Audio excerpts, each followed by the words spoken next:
Bonjour à toutes et à tous pour celles et ceux que je n'aurais pas vus. Deuxième tentative d'essai de Filiconi. Et aujourd'hui, je vais vous proposer de regarder un objet qui lui aussi me hante depuis des années et des années, qui est une peinture qui est datée probablement de 1529 et qui a été réalisée par le peintre florentin maniériste Jacopo da Pontormo, qui est né en 1494 et qui est mort le 1er janvier 1557. Ces 7 peintures, j'ai volontairement mis un truc qui est après les récents travaux de restauration. Les couleurs sont un tout petit peu plus flashy que ça n'est en réalité, mais ça vous permet d'avoir une conscience des détails du fond dont je vais parler à un moment. Comme d'habitude, je vous laisse vous imprégner de cette peinture et après j'attaquerai.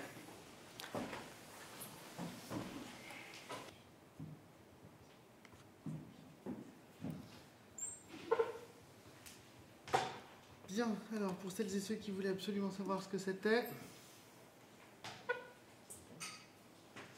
c'est donc ce qu'on appelle dans la question de la peinture chrétienne une visitation.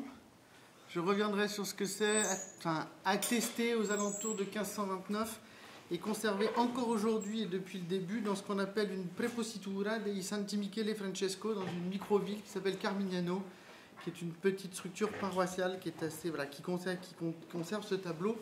Et après, je vais essayer de vous dire un certain nombre de choses. Donc, ce tableau a été peint sur une commande d'une richissime famille qui s'appelle la famille Pinadori, pour la propre chapelle. Ils avaient une chapelle dans cette Prepositura à Carmignano, et cette visitation devait figurer dans cette chapelle. C'est une visitation qui a un format de 202 sur 156. C'est une structure en bois sur lequel, contre toute attente et contre les commentaires qui ont été faits depuis des siècles, ce n'est pas une huile sur bois. C'est une tempéra sur bois, ce qui lui donne un rendu beaucoup plus étrange et une texture assez bizarre. Que vous dire sur le Pontormo? Le Pontormo est un peintre florentin, il a été formé par Andrea del Sarto. Je ne vais pas rentrer dans les détails aujourd'hui sur Pontormo, j'ai écrit suffisamment de livres et de trucs autour de ce personnage. La seule chose qu'il faut concevoir sur le Pontormo, c'est que le Pontormo a été un peintre extrêmement célèbre dans la première moitié du XVIe siècle, et que le Pontormo a reçu une commande gigantesque pour recouvrir le chœur de la basilique Saint-Laurent à Florence de fresques, qui devait être une structure de fresques égale à celle de Michel-Ange dans la chapelle Sixtine. Or, il s'avère qu'au moment où il reçoit la commande, dans les années 1540, il reçoit la commande du prince Cosme Ier de Médicis. Cosme Ier de Médicis est en opposition au Vatican, et la commande contient un certain nombre de structures crypto-hérétiques ou hérétiques, notamment sur la lecture de Noé d'ailleurs et le pacte noachique. Sur cette question-là, il s'avère qu'on ne va pas rentrer dans les détails, mais pour des raisons historiques compliquées, Cosme Ier de Médicis a besoin, dans les années après la mort du Pontormo, de se rapprocher du pape pour être sacré grand-duc de Toscane. Et pour ça, il a besoin de renier les enjeux iconographiques qui ont été faits dans les fresques. Et ces fresques ont été ultérieurement détruites. Et on a perdu comme ça 10 années de l'œuvre du Pontormo et un cycle de fresques. Et par ailleurs, Vasari, qui était un proche de Cosme Ier de Médicis, et Vasari qui a été un élève du Pontormo, Vasari qui a écrit le premier grand ouvrage qu'on appelle Les Vies, qui est un travail bibliographique et biographique sur les peintres, a fait du Pontormo en fait ce qu'on appelle un miroir noir ou une antithèse de Michel-Ange. Michel-Ange est la structure positive du génie florentin et du génie italien, tandis que Pontormo devient le génie mélancolique, le génie jaloux, qui aurait supposément jalousé le Michel-Ange, et que du coup il serait devenu fou, et dans cette folie il aurait intégré des éléments crypto-hérétiques dans les fresques, etc., etc., etc. Une espèce de complot complètement débile, complètement délirant, toujours sur des mêmes raisons, pour des questions politiques. Bon, moi ça ne m'intéresse pas aujourd'hui, tout ça de toute façon je l'ai écrit, c'est publié, ça a été fait, etc. On sait aussi que le Pontormo a un objet particulier, c'est dans les 3 dernières années et demie de son travail de fresque à Florence, il a rédigé un texte totalement étrange, qu'on appelle un journal, puisque c'est daté. C'est un texte, c'est un apax dans l'histoire de l'art, c'est un texte totalement délirant, où il compte les figures qu'il peint à fresque, ainsi qu'il compte le pain qu'il mange et les éléments qu'il mange. C'est un objet extrêmement étrange. Bon, tout ça ne m'intéresse pas. Ce qui m'intéresse, c'est 1529, c'est avant son grand voyage à Rome. Il fait cette peinture qui est une commande qui est visiblement sans doute bien payée vu la qualité des pigments et vu la qualité de l'objet. Ce qu'il faut savoir, c'est qu'aujourd'hui, cet objet se présente... Alors, c'est une photo que j'ai prise, hein, donc forcément, je fais des mauvaises photos, donc ne rigolez pas. L'objet aujourd'hui ressemble à ça, c'est-à-dire que l'objet a été déplacé d'une chapelle qui était la chapelle familiale des Pinadori pour être mis dans la nef de la Prepositura, et c'est dans la nef à droite sur le deuxième autel, ce qui justifie par exemple l'ajout de ce cadre baroque débile pour ajuster le format de la peinture à un autel qui ne lui était pas consacré, qui ne lui était pas dédié. Bon, c'est comme ça, cet objet ressemble à ça. On a beaucoup dit sur cette peinture, donc comme vous faisiez un certain nombre de blagues tout à l'heure, sur cette peinture avec ces 4 femmes, on a beaucoup dit que le Pontormo avait emprunté cette forme qui porte un nom dans l'histoire de la peinture qu'on appelle arrombo, qui est cette forme de rond, une sorte de forme de rond de rond dans losange, qu'il avait emprunté à une œuvre de 1498-1499 qui est la fameuse ronde des sorcières, ou les 4 femmes nues d'Albrecht Dürer. Je considère que cette hypothèse est totalement débile, qu'il y a peut-être un emprunt formel, et encore, vu la position du postérieur de ces dames, il est fort probable que ça ne puisse pas l'être, et je vous démontrerai tout à l'heure que ça ne peut pas l'être pour un certain nombre de raisons évidentes de contenu de cet objet. Bien, donc, cet objet, c'est donc ce qu'on nomme, vous le savez puisque je viens de vous le dire, c'est ce qu'on nomme une visitation. Une visitation est un élément de représentation de la peinture chrétienne, qui est un élément qui n'a pas plus d'intérêt que ça, si ce n'est que c'est la rencontre de 2 choses, de 2 miracles. À droite en bleu, vous avez la Vierge Marie qui est enceinte, donc du Christ, et à la gauche, pardonnez-moi, et en bleu, en vert et orange, vous avez sa cousine Élisabeth, qui est âgée, qui a 65 ans, qui elle-même, de manière miraculeuse, tombe enceinte. Et elle est enceinte de Jean-Baptiste, dit en hébreu Yaochanan. Jean-Baptiste, c'est le dernier des prophètes. Il est l'aîné par rapport au Christ, et c'est celui qui, en même temps qu'il est le dernier des prophètes, c'est celui qui, en baptisant le Christ, fera entrer l'humanité dans un nouveau temps. C'est-à-dire, il sera à la fois l'incarnation des temps anciens et la fin des temps anciens, et l'ouverture possible historique à un temps, à une nouvelle loi, à la loi de ce qu'on appelle la loi de l'économie christique et celle du messianisme.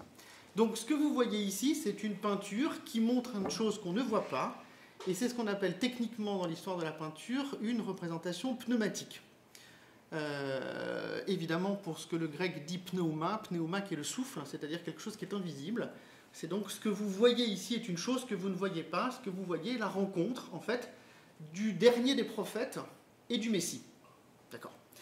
Alors ça, on a l'habitude, enfin ça c'est ce qu'on voit, donc on est en 1529, on a l'habitude quelquefois de voir, voilà, ça c'est des choses qui sont antérieures, c'est des choses assez drôles d'ailleurs. Vous avez à gauche une visitation qui est conservée à Pélandrie à Chypre, dans la Nicosie, à l'église Sainte-Croix qui date du XIVe siècle, qui est une fresque où vous voyez évidemment la représentation des deux personnages, donc du Christ et de Saint Jean-Baptiste. Et à droite, vous avez une peinture qui date de 1444 de Konrad Witz, le très grand Konrad Witz, qui est conservée à la Gemäldegalerie de Berlin, où là vous avez la représentation de ces 2 petits personnages. Je vous rappelle au passage, ça rappellera des choses, hein. Le Christ est assis en tant qu'il est prêt à être installé sur le trône, tandis que Jean-Baptiste est à genoux en tant qu'il est l'incarnation encore de la servitude et de l'humanité de la servitude. Donc tout ça se répond, etc. Un siècle plus tard, on a donc un truc beaucoup plus mature, on va dire, une représentation beaucoup plus conceptuelle, qui fait que quand vous le regardez et que vous n'avez pas obligatoirement la conscience d'une connaissance d'un principe historique, vous n'êtes pas obligé de savoir qu'il s'agit d'une peinture pneumatique, et vous pouvez imaginer qu'il s'agit d'une rencontre entre plusieurs femmes. Ce qui sera le sujet, par exemple, d'une œuvre bien plus tardive, puisqu'elle date de 1995, qui est l'œuvre qui s'appelle The Greeting, qui est une œuvre de Bill Viola et qui est une vidéo de 10 minutes sur un ralenti à l'extrême de 3 femmes qui se rencontrent. Alors je vous montrerai tout à l'heure et je vous expliquerai pourquoi Bill Viola n'a pas compris cette peinture et pourquoi il s'est planté en faisant cette vidéo, mais bon, ça c'est encore autre chose, etc. Donc on est sur une représentation pneumatique, ce que vous ne voyez pas est le sujet du tableau, et donc ce que vous voyez sera un second sujet du tableau, et c'est à partir de ce qu'on voit que je vais commencer à vous présenter des éléments pour qu'on puisse commencer à comprendre. Alors, comme d'habitude, toujours mes petits joujoux, parce que c'est comme ça que j'aime bien aussi travailler la question des images, c'est-à-dire que la première chose que j'essaye de vous montrer, c'est la possibilité d'une structure. Alors, en rouge, je vous ai indiqué un croisement qui est très simple, hein, les diagonales et les centres, qui donnent un centre du tableau. Le centre du tableau, c'est-à-dire le centre de la mesure au sens propre du tableau, est bien l'indication de là où ça se passe. Ça se passe dans le ventre gravide de la Vierge, c'est-à-dire là où le Christ est présent, et là où il y a à la fois le sujet de la visitation, et là où il y a à la fois le sujet de ce qui sera la future représentation de l'iconographie chrétienne, c'est-à-dire la possibilité du Christ. Or, je l'ai dit tout à l'heure, on est sur deux choses. On est à la fois sur la possibilité d'avoir une visitation, c'est-à-dire un sujet pneumatique qui ne se voit pas, il serait au centre, là où il y a la croix rouge, et de l'autre côté, il y a quelque chose d'autre qui va avoir lieu. C'est quelque chose qui va avoir lieu, en fait, on arrive à le déterminer à partir du moment où on installe, où on figure ce qu'on appelle les points de fuite. Donc vous avez deux points de fuite qui sont déterminés, deux points de fuite déterminés à partir des structures du bâti. Donc sur la partie de droite, vous avez un bâti qui est sans doute la porte, sans doute d'un bâtiment relativement institutionnel. Deux raisons pour supposer ça, les marches et la balustrade qui est sur le côté. De l'autre côté, vous avez un bâti qui, lui, est profondément vernaculaire, puisque vous avez des fenêtres type florentine, des fenêtres en arc, avec des piquets entre les fenêtres qui sont les piquets pour poser les étendoirs. Et vous avez à la fois au premier étage un visage qui a été récemment redécouvert, parce qu'il avait été absolument absorbé dans le noir, visage d'une femme qui est à la fenêtre. Vous notez la disproportion dont on reparlera tout à l'heure des structures architecturales. Et en bas, extrêmement important, vous avez deux personnages qui sont assis sur ce parapet. Or, si vous établissez les points de fuite à partir de la structure basse de l'architecture et à partir de la structure haute de l'architecture, vous obtenez ces deux pointes qui sont indiquées en jaune, c'est-à-dire un premier point de fuite qui très étrangement loupe le centre du tableau et indique quelque chose légèrement au-dessus sur le ventre de la Vierge. Alors, je vais essayer de vous expliquer pourquoi, enfin, je vais vous poser des hypothèses tout à l'heure pour ça. Et deuxième point de fuite, qui est en lui encore plus étonnant, deuxième point de fuite qui est beaucoup trop haut, extrêmement haut, et qui tombe très étrangement sur l'épaule de la Vierge. Alors là, c'est quand même très très étrange, parce qu'habituellement, ça aurait pu tomber ailleurs. Là, c'est très étrange. Je vous proposerai aussi une hypothèse pour essayer de comprendre pourquoi ça tombe sur la question de la Vierge. Alors, qu'est-ce qui se passe? Il se passe que quand vous regardez le tableau, vous avez, si vous suivez les parties rouges, vous avez donc la distinction entre une partie de gauche, une partie de droite, pardonnez-moi, qui est celle en fait qui est la question de Saint Jean-Baptiste et la question des temps prophétiques, c'est-à-dire les temps anciens, et de l'autre côté, une partie qui est donc la partie de gauche, qui est celle des temps nouveaux et la question d'une loi nouvelle. Et ces deux points de fuite indiqueraient quelque chose de problématique, une tension irrésolue. Un sur la question du ventre, donc une matérialité qui n'est peut-être pas placée au même endroit ou qui supposerait des conséquences. Et le deuxième point de fuite, comme je vous disais, qui donc indique un truc extrêmement étrange sur la question de l'épaule. Mon hypothèse est qu'il indique quelque chose qui n'appartient pas à la partie de gauche du tableau. Ce qui n'appartient pas à la partie de gauche du tableau, c'est le jeu profond à la fois sur les voiles et sur les mèches, c'est-à-dire la question du maniérisme. Ce qui est indiqué par le deuxième point de fuite, c'est l'enjeu stylistique de la peinture, c'est-à-dire la question de la manière. La manière appartient à la sphère de gauche, c'est-à-dire appartient au temps historique et appartient au temps de l'histoire de l'être. Le reste, il n'y a pas de manière, il y a une couleur qui est beaucoup plus sombre dans les voiles, il n'y a pas d'enjeu stylistique de la même manière, et l'indication, en fait, porte sur autre chose, porte bien sur un problème, un hiatus sur la question de la visitation. Si on continue, on obtient donc la chose suivante. J'ai figuré le centre par un point rouge, on est donc sur le centre du tableau, et j'ai gardé en fait les deux points de fuite par des petits points jaunes. En fait, on obtient à partir de ça une découpe verticale du tableau en 3. Et comme par hasard, la découpe du tableau en 3 permet de distinguer en fait les trois zones fondamentales du tableau, c'est-à-dire cette fois-ci la lecture qui n'est plus une lecture d'une visitation mais qui est un commentaire sur une visitation, la partie de droite est le temps prophétique, la partie du centre sur la Vierge et exclusivement sur la Vierge est la promesse du temps messianique, la partie de gauche est exclusivement le temps de la matérialité humaine. Et à preuve, il n'y a que la servante de gauche et il y a de l'autre côté l'architecture vernaculaire et les petits personnages qui sont en bas. Alors, Commentaire sur les petits personnages qui sont en bas, c'est-à-dire qui sont indiqués, qui conduisent cette chose-là. Pourquoi je vous ai indiqué que ce point de fuite, et je vous ai dit que ce point de fuite était problématique et pourquoi il était à côté. Le point rouge, c'est donc le centre du tableau, celui qui indique qu'il y a une visitation. La perspective indique un point qui est légèrement au-dessus de ce point rouge, qui indique une visitation, mais qui indique une visitation étrange, qui serait une visitation à côté, c'est-à-dire quelque chose d'autre. Or, si vous suivez cette ligne qui permet le point de fuite, vous arrivez sur la partie basse de l'architecture et vous arrivez sur le parapet de la peinture. Or, sur le parapet de la peinture, il y a quoi? Il y a, comme par hasard, deux personnages. Mais ces deux personnages, ne sont pas à l'échelle du tableau. Vous vous rendez compte que le Pontormo est obligé de faire une distorsion fondamentale entre l'échelle des escaliers, la perspective des escaliers qui est à droite, et l'architecture qui est à gauche. Il y a une totale rupture dans la question de la perspective. Ça ne marche pas, ça ne peut pas fonctionner. Pourquoi ça ne peut pas fonctionner? Parce que le Pontormo est obligé, veut décaler absolument ces deux plans de la perspective, pour deux choses. Pour montrer que la perspective n'est pas la règle de la tenue du tableau, que la perspective n'est pas l'ordre par lequel il va fonder son tableau. Une des raisons d'ailleurs pour lesquelles la vidéo de Bill Viola ne fonctionne pas, parce que quand la vidéo s'ouvre, vous voyez la rue qui se finit en perspective avec une ouverture au fond du tableau. Bill Viola ne comprend pas l'enjeu de la perspective et ne comprend pas la rupture sur la perspective. La perspective ne peut pas tenir parce que la règle de la perspective autoritaire, qui serait celle de la Renaissance, ne doit pas tenir à cet endroit. Il doit y avoir une rupture, un décalage. Ça, c'est la première hypothèse. La perspective ne doit plus être la loi. Deuxième perspective, ça permet quoi? Ça permet étrangement, dans cette rupture de la perspective, de foutre sur ce parapet deux petits personnages qui, eux, comme par hasard, sont à l'échelle, dans les traditions hyper archaïques des visitations, des deux petits personnages qu'on pose sur les ventres d'Élisabeth et de Marie. Ce qu'on appelle techniquement un homoncule, c'est-à-dire ces petites représentations de ce qui seront les intercesseurs entre le ciel et la terre, c'est-à-dire Jean-Baptiste et le Christ. Or, ces deux personnages qui sont en bas, ces deux homoncules, ne sont évidemment ni Jean-Baptiste, ni le Christ. Qu'est-ce qu'ils sont?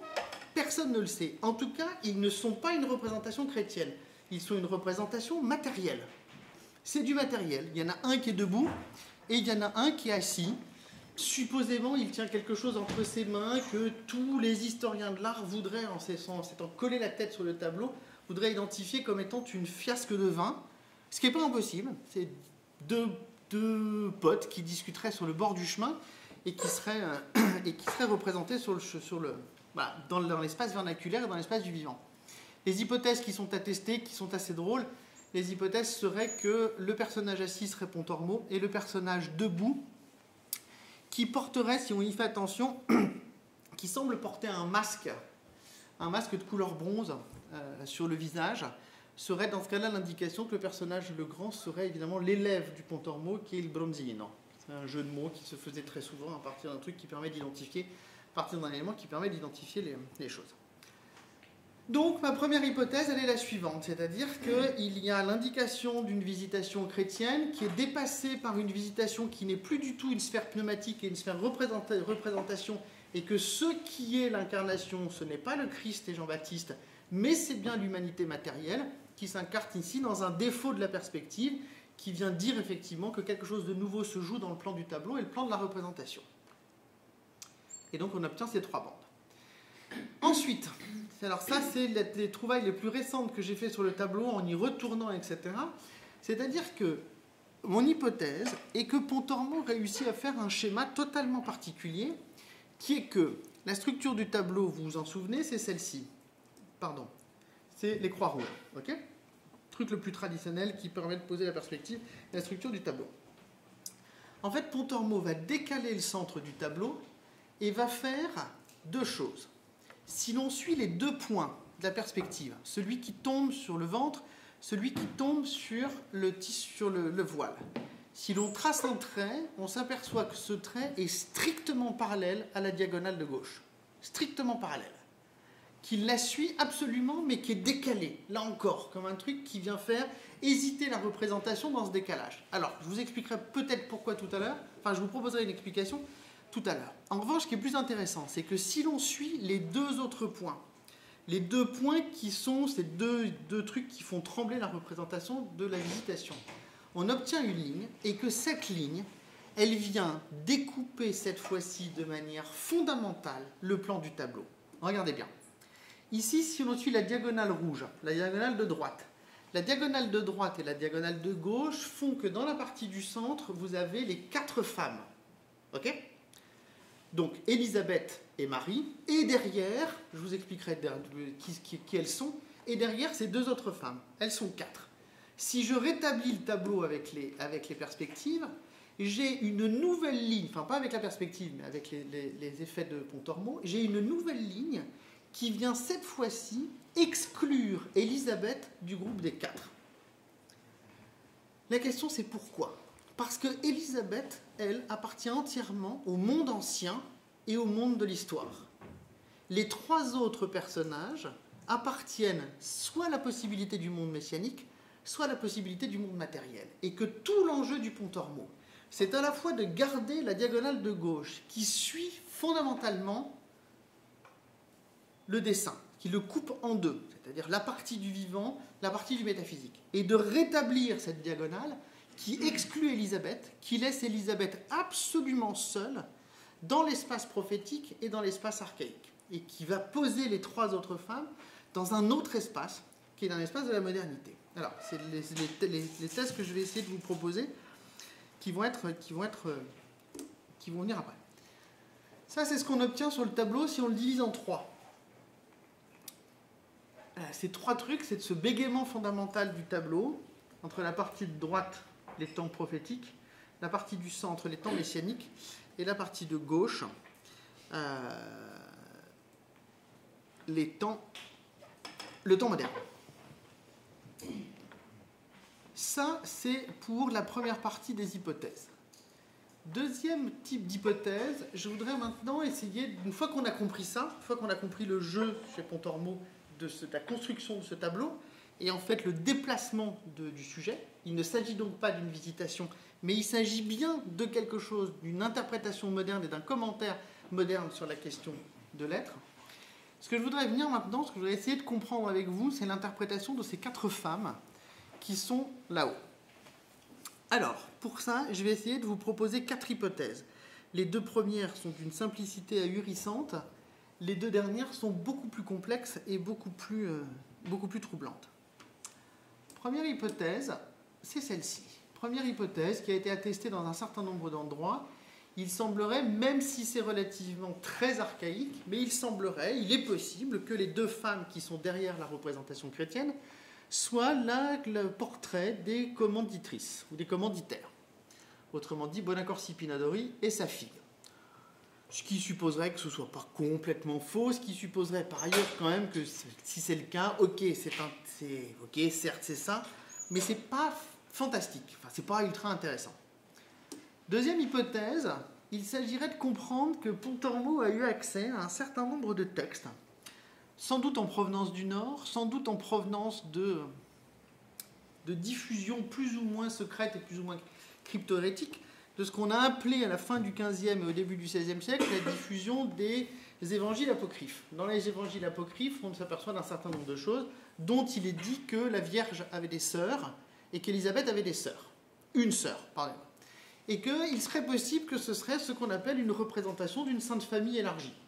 Et que vous avez la représentation d'Élisabeth et sa sœur, et que vous avez la représentation de la Vierge et d'une de ses 2 sœurs.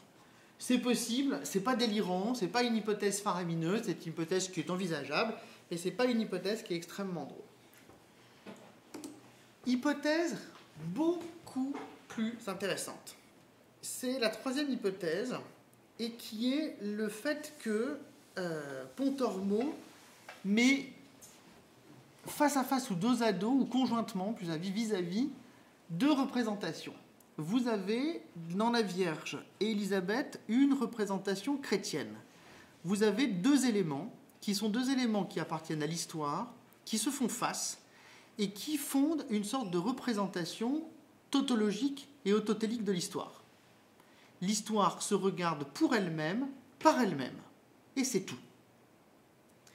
Et derrière, exactement sur le même plan, vous auriez la servante d'Élisabeth et la servante de la Vierge, qui, elle, cette fois-ci, ne se regarde pas, mais regarde le spectateur. Et qu'en fait, vous auriez quoi? Vous auriez pour Pontormo le dessin de deux plans. Un plan de l'histoire de la représentation comme peinture chrétienne, qui n'est qu'une représentation close sur elle-même et qui bégaye sur elle-même, qui en soi s'éteint par elle-même dans le dispositif. De l'autre côté, vous auriez deux personnages qui sont des personnages anonymes, des personnages sans nom, des femmes qu'on ne connaît pas et qui en fait viendraient, elles, vous adresser un regard. Elles seraient le pacte d'adresse de la peinture. Elles viennent vous voir et elles viennent attester de quelque chose qui appartient à l'historialité, tandis que l'histoire se clôt sur elle-même de manière tautologique. Qu'est-ce qui se passe? Il se passe que vous savez, parce que j'en ai déjà parlé un nombre incalculable de fois, il se passe qu'on sait aussi que la pensée chrétienne, elle est inscrite dans la question de la servitude. Être chrétien, c'est être un doulos, c'est être un serviteur. Donc ça veut dire que quelque chose de cet espace politique, de la servitude, viendrait vous regarder.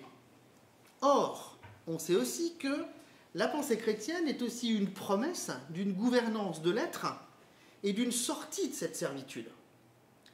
Ça voudrait dire que pour Pontormo, dans l'espace politique dans lequel il vit, je vous rappelle quand même, pour que vous compreniez, 1529, c'est la fin de la tentative de la République à Florence, qui se termine très mal. 1525, c'est le sac de Rome. Immédiatement après vont commencer tous les durcissements politiques qui vont de plus en plus faire rentrer l'espace de l'Occident dans une terreur et dans un absolutisme politique et économique. C'est le pur moment de la réforme, c'est le moment où apparaissent toutes les théories néolibérales, etc., etc. Donc elles viennent faire quoi, ces deux servantes? Ces deux servantes, elles viennent nous indiquer quelque chose de l'ordre de l'humanité qui viendrait à la fois, si je suis dans le plan de la peinture chrétienne, nous rappeler que dans la pensée chrétienne, il y avait un pacte de la sortie de la servitude. La chrétienté devait offrir quelque chose à l'être comme une sortie de la servitude. Et dans ce cas-là, elle viendrait faire quoi? Elle viendrait, au temps de Pontormo, dans la dimension épocale de Pontormo, venir indiquer quelque chose qui serait, a-t-on eu la promesse qui était indiquée dans la pensée chrétienne, c'est-à-dire celle d'une sortie de la servitude.